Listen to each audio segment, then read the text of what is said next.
Il existe, dans le sport, des moments qui refusent de rester enfermés dans les limites du terrain, des moments qui débordent vers quelque chose de plus vaste, la politique, l'histoire, cette émotion humaine brute qu'aucune conférence de presse ni aucun communiqué officiel ne pourrait fabriquer. Le 30 juin 2026, au stade Azteca de Mexico, fut l'un de ces moments. L'équipe nationale d'Iran venait d'être éliminée de la Coupe du Monde, non pas par une défaite, ni même par sa propre performance, mais par un but inscrit à la dernière seconde dans un match qu'elle ne jouait pas. Un nul 3 partout entre l'Autriche et l'Algérie, décidé à la 6e minute du temps additionnel, renvoyait les Iraniens chez eux. Et pourtant, ce qui s'est produit sur cette pelouse après le coup de sifflet final de leur dernier match contre l'Égypte, un nul un partout qui aurait dû suffire, sera encore raconté longtemps après que les scores du tournoi auront été oubliés. Les Stawin, les joueurs iraniens, ne se sont pas précipités vers le vestiaire. Ils ont marché ensemble jusqu'au rond central et ont déroulé une banderole. 4 mots en espagnol: Gracias, Mexico, corazón del mundo. Merci, Mexique, cœur du monde. Le public de l'Azteca, des dizaines de milliers de supporters mexicains venus célébrer le beau jeu, a explosé. Pas comme une tribune explose lorsqu'un but est marqué. Il s'est produit quelque chose de plus difficile à décrire.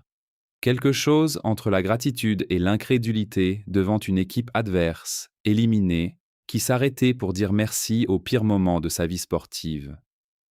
Le capitaine iranien, Mehdi Taremi, avait les larmes qui lui coulèrent sur le visage. Il s'est avancé vers les tribunes et a échangé des maillots non pas avec un adversaire, mais symboliquement avec le public mexicain lui-même. Pour comprendre ce que ce moment signifie vraiment, il faut comprendre ce que l'Iran a traversé rien que pour être présent sur ce terrain. Ce fut, sans la moindre exagération, la campagne de Coupe du Monde la plus politiquement complexe de l'histoire du tournoi. La FIFA elle-même a reconnu que c'était la première fois, en 96 ans d'existence de la compétition, qu'un pays hôte et une nation participante se trouvaient activement en situation de conflit pendant l'événement. Les États-Unis, l'un des 3 pays organisateurs avec le Mexique et le Canada, et l'Iran, n'étaient fait à pas seulement éloignés diplomatiquement. Selon toute définition raisonnable, ils se situaient aux 2 extrémités d'une crise géopolitique active qui avait déjà coûté des vies. Tout a bien failli ne jamais avoir lieu. En mars 2026, le ministre iranien des Sports, Ahmad Doniamali, a annoncé que son pays ne participerait pas au tournoi. La raison était dévastatrice. Des frappes américaines et israéliennes avaient tué le guide suprême de l'Iran, l'ayatollah Ali Khamenei, plongeant le pays dans le deuil et le chaos politique. Étant donné que ce régime corrompu a assassiné notre dirigeant, a déclaré Doniamali à la télévision d'État, nous ne pouvons en aucun cas participer à la Coupe du Monde. Cela semblait définitif. L'Iran était parti. Puis, d'une manière ou d'une autre, il est revenu. Des mois de négociations en coulisses, la pression de la FIFA et la volonté pure des joueurs et de la fédération iranienne de football ont fini par renverser la décision. L'équipe allait participer. Ce qui a suivi fut un cauchemar logistique qui a éprouvé toutes les limites de ce que signifie organiser un événement sportif mondial tout en préservant la dignité humaine élémentaire de tous les participants.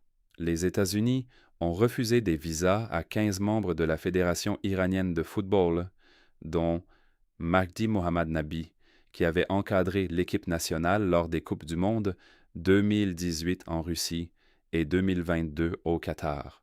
La justification officielle du département d'État était que la délégation iranienne pourrait, je cite, exploiter ce système pour faire entrer des terroristes aux États-Unis sous de faux prétextes. Le président de la Fédération iranienne de football, Mehdi Taj, a appelé les choses par leur nom, une décision politique et non sécuritaire. Nous avons dit au président de la FIFA, Infantino, qu'il s'agit d'une position purement politique, a déclaré Taj publiquement, et la FIFA doit dire aux États-Unis de mettre fin à ce comportement. La FIFA, de son côté, est restée presque silencieuse. Gianni Infantino, le président de la FIFA qui avait bâti sa réputation sur de grandes promesses et des sourires encore plus grands, a tenu une conférence de presse à Mexico à la veille du tournoi. Un arbitre somalien, Abdulkadir Artan, venait d'être interdit d'entrer aux États-Unis alors qu'il détenait un visa valide. Le gouvernement américain invoquait des liens présumés avec des organisations terroristes. La FIFA l'a discrètement retiré de la liste des arbitres. Lorsque les journalistes ont interrogé Infantino sur la situation de l'Iran, sur les refus de visa, sur l'exclusion systématique de dirigeants fédéraux d'un tournoi que la FIFA était censée contrôler, sa réponse a stupéfié. Il a demandé aux journalistes de se détendre et se calmer. Il a dit que la FIFA était une organisation sportive, pas les rois du monde. Il a ajouté qu'il existait des sujets dont nous sommes informés et d'autres dont nous ne le sommes pas. Pendant ce temps, le président Trump affichait clairement sa propre position. Son administration veillait à ce que seules les bonnes personnes soient autorisées à entrer pour la Coupe du Monde. L'équipe iranienne, qualifiée pour sa 7e Coupe du Monde consécutive, classée parmi les meilleures d'Asie et nourrissant de véritables ambitions de franchir la phase de groupe pour la première fois de son histoire, a donc été contrainte de déplacer au dernier moment sa base d'entraînement de l'Arizona à Tijuana, au Mexique. Elle s'entraînerait à Tijuana, franchirait la frontière pour jouer ses matchs à Los Angeles et Seattle, puis reviendrait au Mexique. Chaque passage de frontière était une négociation logistique. Chaque rencontre s'est disputée dans des conditions qu'aucune autre équipe du tournoi n'a connues. Et les Iraniens l'ont fait en silence, avec professionnalisme, la tête haute. Voilà pourquoi la banderole de l'Azteca compte autant, parce que Tijuana se trouve juste de l'autre côté de la frontière avec San Diego, parce que pendant que les États-Unis érigeaient déjà des barrières juridiques, bureaucratiques, diplomatiques, le Mexique ouvrait des portes. Le Mexique a donné un foyer à l'Iran lorsque le pays co-organisateur du tournoi lui refusait un accès digne. L'équipe iranienne a passé plus de temps sur le sol mexicain que sur le sol américain durant toute la Coupe du Monde. Et lorsque tout fut terminé, lorsque le calcul le plus cruel les a éliminés pour une seule place au classement, 9e meilleur 3e, alors que seuls 8 passaient, ils se sont tournés vers le Mexique et ont dit merci. L'histoire de l'Iran dans cette Coupe du Monde est celle de ce qui arrive quand le sport percute la politique à pleine vitesse. L'Iran a terminé le groupe G avec 3 matchs nuls. Contre la Belgique, contre la Nouvelle-Zélande, contre l'Égypte. 3 nuls. 0 défaite, 3 points et une différence de but nulle. Dans un autre groupe, cela aurait peut-être suffi. Dans ce format élargi à 48 équipes, les 8 meilleurs 3e se qualifient pour les 16e de finale. L'Iran devait être parmi ces 8. Il a terminé 9e. L'élimination a été brutale dans son timing comme dans son mécanisme. Le vendredi 27 juin, l'Iran a cru inscrire contre l'Égypte un but victorieux dans les dernières minutes, un but qui l'aurait qualifié. La VAR l'a annulé pour hors-jeu, une décision que les joueurs et le staff iranien ont contestée avec amertume. Puis, le samedi soir, l'Iran a vu l'Algérie mener 3-2 contre l'Autriche, dans le temps additionnel, un score qui envoyait les Iraniens au tour suivant grâce aux critères de départage. Les joueurs iraniens auraient même commencé à célébrer dans leur camp de base de Tijuana. Puis, à la 6e minute du temps additionnel, l'Autriche a égalisé, 3-3. L'Iran était éliminé. Le capitaine Taremi, l'un des leaders discrets de toute une génération du football iranien, ne s'est pas tu après coup. Il a adressé ses remarques à la FIFA, à Infantino en particulier, sur les refus de visa, sur les promesses brisées, sur ce que signifie traverser une Coupe du Monde lorsque votre propre pays hôte vous traite comme une menace. Ces mots étaient mesurés, mais sans ambiguïté. « Nous sommes devenus ici pour jouer au football », a déclaré Taremi. Ce qui s'est passé en dehors du terrain, ce n'était pas du football. Le contexte géopolitique plus large de 2026 ne peut être séparé de ce qui s'est déroulé pendant cette Coupe du Monde. Les mois qui ont précédé le tournoi ont été parmi les plus turbulents de mémoire récente dans les relations entre les États-Unis et l'Iran. La mort de Khamenei lors de frappes américano-israéliennes a déclenché non seulement l'annonce initiale du retrait iranien, mais aussi une cascade d'escalade régionale qui a modifié les calculs de sécurité de tous les pays du Moyen-Orient. Lorsque l'Iran a finalement annulé sa décision et choisi de participer à la Coupe du Monde, le pays devait gérer ce deuil immense et cette incertitude politique, tout en accomplissant la tâche surréaliste de préparer des matchs de football dans des villes contrôlées par le gouvernement qui avait lancé ces frappes. Certains commentateurs iraniens et des supporters restés au pays se sont demandé si participer avait un sens, si jouer à Los Angeles, même dans des conditions de protestation, ne revenait pas à normaliser la situation. D'autres soutenaient l'inverse, se présenter, concourir avec dignité et refuser d'être effacé de la plus grande scène du monde, était en soi un acte puissant de résistance et de fierté nationale. Les joueurs, à leur honneur, n'ont jamais fait du tournoi autre chose que du football lorsqu'ils étaient sur le terrain. En dehors, Taremi et d'autres ont parlé avec prudence, mais honnêtement, des conditions qu'ils affrontaient. Cet équilibre entre professionnalisme et principe était une forme de courage silencieux. Il faut aussi rappeler que le décret américain dit FIFA Pass, censé faciliter les déplacements liés à la Coupe du Monde pour les ressortissants de pays soumis à restrictions, a été vivement critiqué par des avocats spécialisés en immigration et des experts de la gouvernance sportive pour son application incohérente. L'Iran a été la seule équipe de ce tournoi, à 48 nations, à subir des refus de visas importants et documentés visant des membres de sa fédération, et pas seulement des supporters ou des journalistes. Cette distinction compte. Elle signifie que les personnes chargées du fonctionnement quotidien de l'équipe, personnel médical, analystes, administrateurs fédéraux, ont été systématiquement empêchés de faire leur travail dans un tournoi pour lequel leur sélection s'était qualifiée honnêtement et clairement. C'est ici que cette histoire dépasse largement le football. Car ce que l'Iran a vécu pendant cette Coupe du Monde est, d'une manière très précise, un miroir tendu au moment géopolitique que nous traversons en 2026. L'organisation de ce tournoi par les États-Unis a toujours été une déclaration politique autant que sportive. Le slogan était « We are 26 ». La vision selon la FIFA et le comité d'organisation américain était de célébrer l'unité mondiale, mais la réalité fut celle d'un tournoi où le pays hôte refusait des visas à des dirigeants d'une équipe qualifiée, interdisait l'entrée à des arbitres et imposait des garanties financières à des visiteurs venus de pays présentant de forts taux de dépassement de séjour. Des critiques parlaient déjà de l'une des Coupes du Monde les moins accessibles de l'ère moderne avant même le premier coup d'envoi. L'incapacité ou le refus de la FIFA de s'opposer aux décisions du gouvernement américain a suscité un examen sévère de la part d'analystes de la gouvernance, d'organisations de défense des droits humains et d'anciens joueurs. L'histoire montre pourtant que la FIFA a déjà négocié activement l'accès aux visas dans des contextes politiquement sensibles. En 2022, au Qatar, elle avait fortement insisté sur l'accès des supporters LGBTQ. En 2010, en Afrique du Sud, elle avait travaillé étroitement avec le gouvernement pour garantir une équité logistique. En 2026, face au gouvernement le plus puissant du monde et à son principal partenaire financier, la FIFA a demandé à tout le monde de se détendre. Le contraste avec le Mexique ne pourrait pas être plus net. Pendant que le théâtre politique se jouait au nord de la frontière, le Mexique gérait discrètement ce que beaucoup d'observateurs appellent la partie la plus humainement réussie du tournoi. L'excellence organisationnelle des sites mexicains a surpris même des observateurs internationaux sceptiques, arrivés avec des attentes modestes nourries par des années de gros titres négatifs.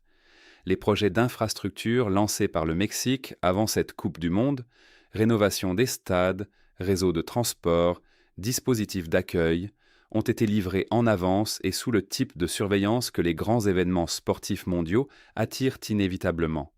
Et ils ont tenu. Plus encore, quelque chose de moins mesurable, mais tout aussi réel s'est produit pendant les 7 semaines du tournoi. Le Mexique a construit une autre réputation internationale, pas par des communiqués, pas par des sommets diplomatiques, par l'expérience quotidienne de l'accueil du monde. Des délégations venues d'Afrique, d'Asie, du Moyen-Orient et d'Amérique latine ont parlé publiquement de la chaleur de leur réception dans les villes mexicaines. Des supporters arrivés avec des inquiétudes sur la sécurité et la logistique sont repartis avec des récits de générosité et d'hospitalité. C'est ce que les politologues appellent le soft power et le Mexique le déploie aujourd'hui à une échelle remarquée à Washington, Bruxelles et Pékin. Cela compte bien au-delà du sport. Le Mexique est depuis des années au centre de fortes pressions politiques venues des États-Unis sur l'immigration, le commerce, la coopération sécuritaire. La renégociation de l'USMCA a été tendue. Le président Trump a utilisé à plusieurs reprises le Mexique comme cible politique, d'une manière utile pour son public intérieur, mais corrosive pour la relation bilatérale. Et pourtant, au moment même où ces pressions étaient les plus fortes, le Mexique a organisé la partie la plus émotionnellement marquante du plus grand événement sportif de la planète. Sa capacité à séparer le bruit politique du travail concret consistant à dialoguer avec le monde sur un plan humain devient un véritable atout stratégique. La communauté internationale des affaires l'a remarqué. Dans les mois précédant le tournoi, plusieurs grandes entreprises technologiques et industrielles ont accéléré leur décision de nearshoring, rapprochant leur site de production du marché américain avec le Mexique comme destination principale. La logique économique était déjà solide avant la Coupe du Monde. Désormais, une couche de réputation s'y ajoute. Le Mexique est stable. Le Mexique est capable. Le Mexique est le genre de pays où des Iraniens et des Mexicains peuvent partager des larmes sur un terrain de football, malgré des réalités géopolitiques totalement différentes. l'ONU, le Forum économique mondial et des dizaines de partenaires commerciaux bilatéraux ont réaffirmé en 2026 leur coopération avec le Mexique sur des projets allant des énergies renouvelables à la construction aérospatiale. Ce ne sont pas des gestes de façade, ce sont de vraies décisions économiques, prises par des personnes qui examinent des données, des évaluations de risques politiques, des capacités d'infrastructure et le capital humain disponible dans un pays.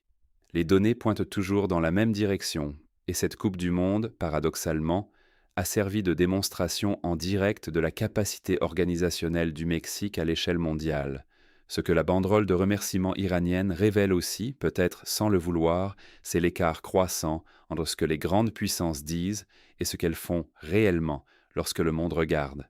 Les États-Unis affirmaient que cette Coupe du Monde parlait d'unité. La FIFA disait qu'elle célébrait la capacité du football à dépasser les frontières.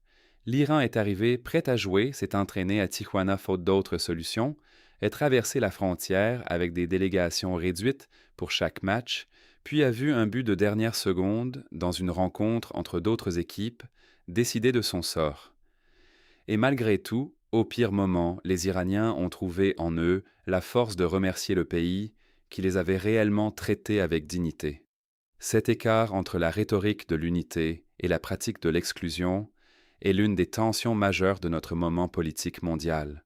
On le voit dans la façon dont l'administration américaine actuelle aborde l'immigration, dans la manière dont la FIFA gère ses relations avec des pays autoritaires, dans la façon dont les institutions internationales arbitrent entre intérêts commerciaux et principes fondateurs.